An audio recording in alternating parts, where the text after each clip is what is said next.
Hello বন্ধুরা, কথা span cooking চ্যানেলে সবাইকে স্বাগত জানাই। আজকে পুরো ভিডিওর মধ্যে একটাই রেসিপি শেয়ার করব, চিকেন পকোড়ার রেসিপি। তার আগে চলুন একটা জায়গা দেখাই আপনাদের। আজকে বিকেলবেলা ছেলেকে নিয়ে বাড়ির পাশে একটা পার্কে গেছিলাম। টিপটিপ করে বৃষ্টি পড়ছে, খুব একটা বোঝা যাচ্ছে না ভিডিওতে, কিন্তু মনে হচ্ছে যেন বৃষ্টিটা আসবে। সন্ধে হয়নি তার আগেই দেখুন ল্যাম্পপোস্টে আলো জ্বলে গেছে। গোটা আকাশ জুড়ে মেঘ করেছে। বেশিক্ষণ খেলতে পারলাম না, বাড়ি ফিরে এলাম। বাড়ি ফিরে এসে বানালাম গরম গরম চিকেন পকোড়া। এই ওয়েদারে দারুণ লাগে। আরেকজন চিকেন পকোড়া খাওয়ার ওস্তাদ।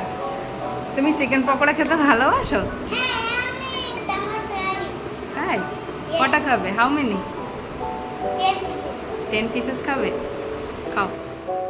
10 পিস খাবো যদিও বললো, কিন্তু দৌড় আমি জানি, জোর 4 থেকে 5 পিস খাবে। চিকেনের ঝাল ঝোল কিচ্ছু খায় না, একটু পকোড়া করে দিলে 5-6 টুকরো খায়। চলুন রেসিপির দিকে যাই। 1 কেজি চিকেন ছিল, তার মধ্যে যে সলিড পিসগুলো ছিল আলাদা করে নিয়েছিলাম, ছোট ছোট করে নিয়েছি। এরপর এর মধ্যে দিয়ে দেবো বড় চামচের 1 চামচ টক দই। টক দইটা অবশ্যই জল ঝরানো হতে হবে। দিয়ে দিলাম বড় চামচের 1 চামচ আদা রসুন বাটা। দিয়ে দিলাম ছোট চামচের 1 চামচ সয়া সস। দিয়ে দেবো একটা গোটা ডিম। আমি এখানে লঙ্কা গুঁড়ো নেব না, তার বদলে দিয়ে দিলাম গোলমরিচের গুঁড়ো।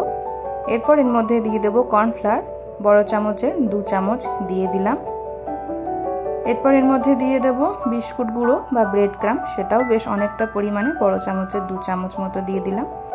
এই চিকেনটার মধ্যে আমি এখন লবণ দেব না, কারণ এটা ম্যারিনেট করে প্রায় আমি ঘন্টাখানেক রাখবো। লবণ দিয়ে রাখলে এখান থেকে প্রচুর জল বেরিয়ে আসবে। আর তাছাড়া সয়া সসটাও কিন্তু একটু নোনতা ধরনের হয়, তাই পরে লবণ দিলেও অসুবিধে নেই। প্রায় ঘন্টাখানেক রাখার পরে এর মধ্যে পরিমাণ মতো লবণ দিয়ে দিলাম। লবণটা দিয়ে ভালোভাবে মিশিয়ে নেব।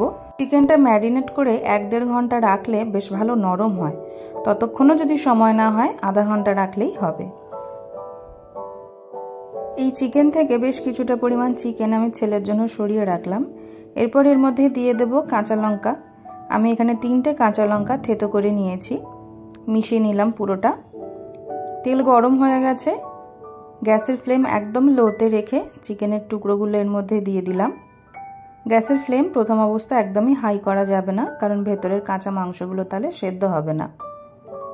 লো টু মিডিয়াম ফ্লেমে অ্যাডজাস্ট করে চিকেনের পিসগুলো ভালোভাবে ভেজে নিতে হবে। একদিকটা ভাজা হয়ে গেছে, এইভাবে উল্টে পাল্টে পুরো চিকেনগুলো ভালোভাবে ভেজে নিলাম। দেখুন বাইরের কোটিংটা খুব সুন্দর হয়েছে, ভেতরের চিকেন কোথাও দেখা যাচ্ছে না। এইভাবে লাল লাল করে চিকেনগুলো একটা একটা করে ভেজে তেল থেকে তুলে রাখবো। খুব সহজেই কিন্তু চিকেন পকোড়া এইভাবে বাড়িতে বানিয়ে নিতে পারবেন এবং খেতে সত্যিই খুব টেস্টি হয় এবং ব্রেড ক্রাম্বটা দেওয়ার জন্য খুব মুচমুচেও হয়। রেসিপিটা যদি ভালো লেগে থাকে অবশ্যই একটি লাইক করবেন এবং চ্যানেলটি সাবস্ক্রাইব করবেন।